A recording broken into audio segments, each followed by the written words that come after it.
In June of 2013, Sarah Stout was rushed to the hospital. The 24-year-old had recently graduated from Missouri State University and had no known health problems. Doctors were baffled as to why this young woman would suddenly experience flu-like symptoms, so severe that her vital organs had begun to shut down. What was clear was that Sara was fighting for her life. If this had been an isolated case, the Springfield, Missouri police would have never heard of Sarah Stout. But soon after Sara was hospitalized, the Missouri Police Department received an anonymous tip suggesting the young woman had been poisoned. Sara's illness was remarkably similar to two other seemingly healthy family members, both of whom had died. The case, as it turns out, was anything but isolated in this Dowdy family. Who would have a reason to poison a 24-year-old woman who had barely started her life? Detective Neil the Gameís decided to follow up on the anonymous lead and take a closer look at Sara's family. The closer he looked, the more he realized the anonymous caller just might be right. The Stoney family of 6 was now down to 3. Sara's father, Mark, had died in April of 2012, and her 26-year-old brother had just died 5 months later in September, when Detective McAmis started looking into Sara's illness. The first thing that caught his attention was the fact that an anonymous tip had been called in after Mark and Sean died. This tip also suggested poisoning at the time the tip had been received. Police hadn't believed it warranted an investigation. After all, the medical examiner had ruled both deaths to be from natural causes, and the bodies had been cremated shortly after their deaths.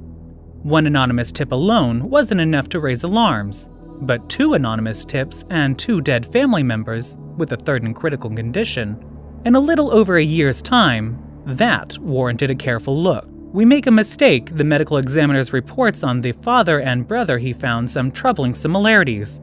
Both men had a ring of blood around their mouths.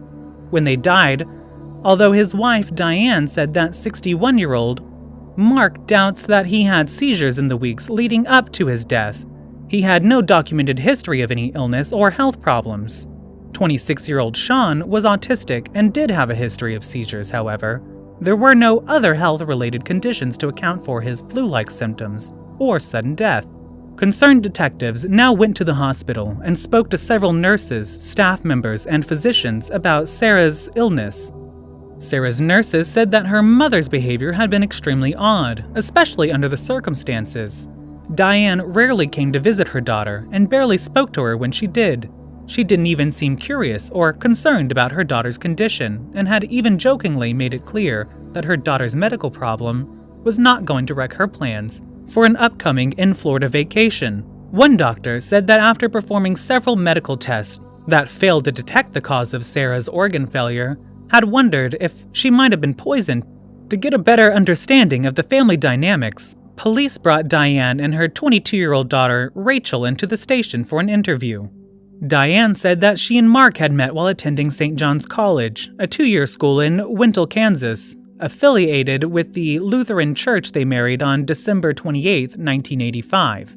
Their son, Sean, was born 6 months later. They went on to have 3 more children, Sara, Rachel, and Brianna. At the time of his death, Mark's dad was a stay-at-home father and the lead vocalist in a blues band called A Messin' with Destiny. He was also a devout church member. Diane worked full-time at United Healthcare, played the organ for the church, and was the main breadwinner for her family. Neighbors and acquaintances described her as quiet and hard-working. Due to his autism, 26-year-old Sean was still living at home. Sara, too, had recently moved back in, as she had yet to find a job after graduating from college. Rachel was attending Missouri State University as a senior, and the youngest, Brianna, was only 11 during the interrogation. Diane eventually admitted to poisoning her husband, Mark, by putting antifreeze in his drinks. She told the Texas that he threw things at her, and of the children, she blamed him for not earning an income. Diane said that she had finally just had enough and was relieved when he died. Detectives later said that Diane never expressed any remorse for killing her husband of more than 25 years, and in fact consistently implied that it was his own fault that she killed him. It was different with her children, though. Initially, Diane denied poisoning them. After a while, though, she admitted to also poisoning both Sean and Sara with antifreeze. Diane said that Sean had been a pest and he was just a burden to her. Sara, Diane said, was lazy and she didn't help around the house. She wasn't motivated to get a job, and her student loan payments were about to start. In contrast, Diane spoke glowingly about her 22-year-old daughter Rachel. She said that she would never have harmed her younger two daughters because she loved them both. She took full responsibility for poisoning her husband and her son and her oldest daughter. This seemed like an open and shut case. However, when police searched the house, they found an entry in Rachel's diary that indicated that she knew her mother was planning to kill her father and brother more than a year before they died. Rachel was brought in for questioning. She initially claimed that the diary entry was about a dream she had had that her father and brother were going to die. After further questioning, she admitted the truth that she had been helping her mother plan and carry out her family members' deaths. Rachel helped her mother research methods of poisoning. They eventually settled on antifreeze.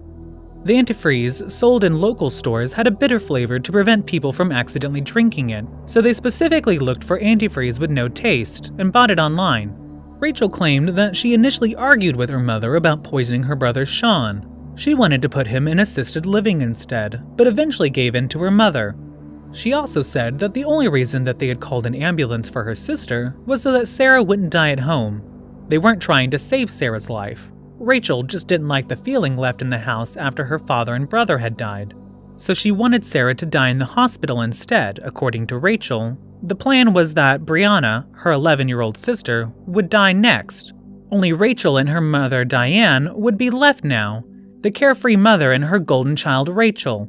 Rachel and Diane were charged in the deaths of Sean and Mark, as well as Sara's poisoning. Diane pleaded guilty to first-degree murder for the deaths of Sean and Mark, and the 2 assault charges for the poisoning of Sara. She had aborted the death penalty, but she was sentenced to life in prison without the possibility of parole.